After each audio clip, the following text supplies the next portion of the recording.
Firstly, this resolution has been a very significant one, as the Hamas presence in the Gaza Strip would have a negative impact either internationally or upon the preservation of the regional partners. In addition, that would give a pretext for those who are demanding for displacing the Palestinian people and the obstacling the reconstruction process. And I think this committee or this nation is a very significant one that fulfill the demands of the international Arab needs and demands, and to have a good consistency with putting opinion on a new page in Gaza. And according to the available information, it's going to be in a temporary committee, meaning that it's not going to run or govern Gaza until would reach a perception of the situation of Gaza, either through elections or via the Palestinians, to have a full consensus internationally and regionally. And I think this committee would play a significant role either in delivering the humanitarian aid or in the sphere of the reconstruction process that require a great effort, international and regional, as well as the participation of several partners. And therefore, the committee would play a great role in the process of coordination, the arrangements of the reconstruction, gaining the international trust, and the expansion of the reconstruction of the strip that's been destroyed entirely during the Israeli aggression. Now, how might the decision by Hamas to refrain from governing Gaza in the next phase, how might that shape the political and administrative landscape of the Gaza Strip?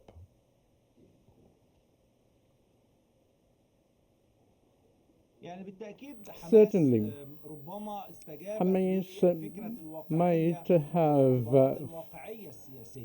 responding to the realistic or the political reality, as the presence of Hamas would represent a great challenge for everyone, the mediators and the international partners. That would evoke the rejections by the U.S. administration as well as Israel. So that would lead to great and hard repercussions for the populations of the city, of the Strip. So Hamas' desire of not governing, Hamas would represent a beginning of solution and a peaceful solution for the Palestinian state or the Gaza Strip in particular. It might lead for a political vision that would lead for the two-state solution and a viable Palestinian statehood.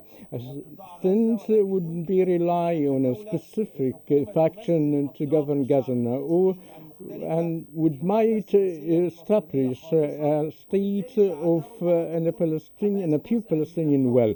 And then Hamas might be having a part of the role at least would come through a democratic process, through the establishment of a prolonged Palestinian state that would represent a necessity of regain the stability in the region. I think this perception should be worked upon and should be also adopted not only by the most influential Middle East countries, but should also be adopted by different partners in the world, as it is the only path that would guarantee a non-repetition of the crisis that we've seen in Gaza, either in the past 15 months or through all the previous rounds of conflict with Israel. So, Dr. Al-Saeid, given today's developments with the latest detainee exchange, what would you say are the prospects for a longer-term ceasefire in Gaza and holding through the next two phases?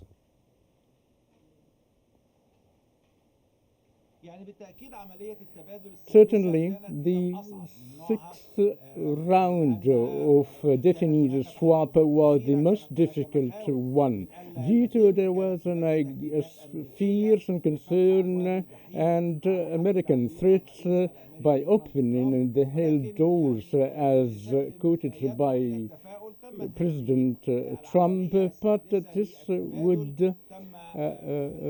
give a sign of optimism by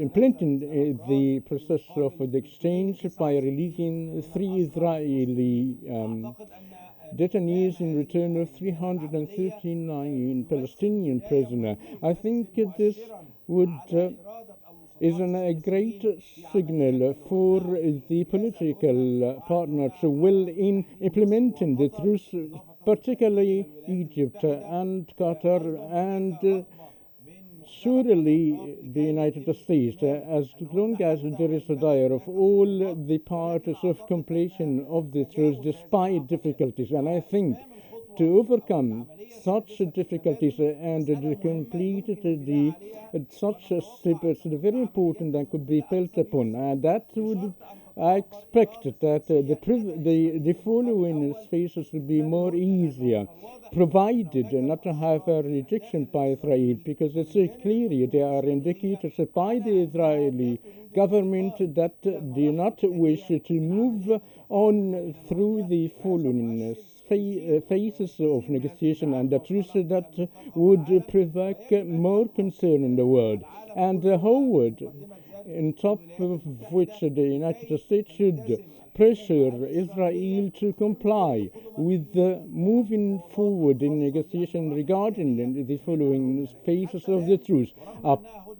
But up till now, even if it is a fragile one that's surrounded of several obstacles, but at least that it managed to be resilient. And I think that the credit goes firstly for the will of the Egyptian state, mediators, particularly our brothers in Qatar, to execute a process in reaching a progress that has been achieved on the ground with this context.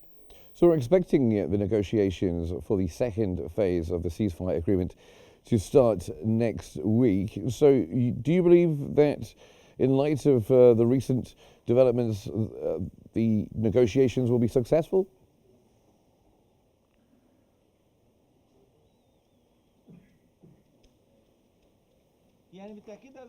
Certainly, it is very hard to answer such a question, particularly up to this moment. There are no indicators from the Israeli side to affirm its seriousness to move forward in negotiation. Even the delegation that visited Qatar wasn't a delegation having a mandate to negotiate politically, but it was only a technical delegation. This would postpone to move forward in the process of negotiation.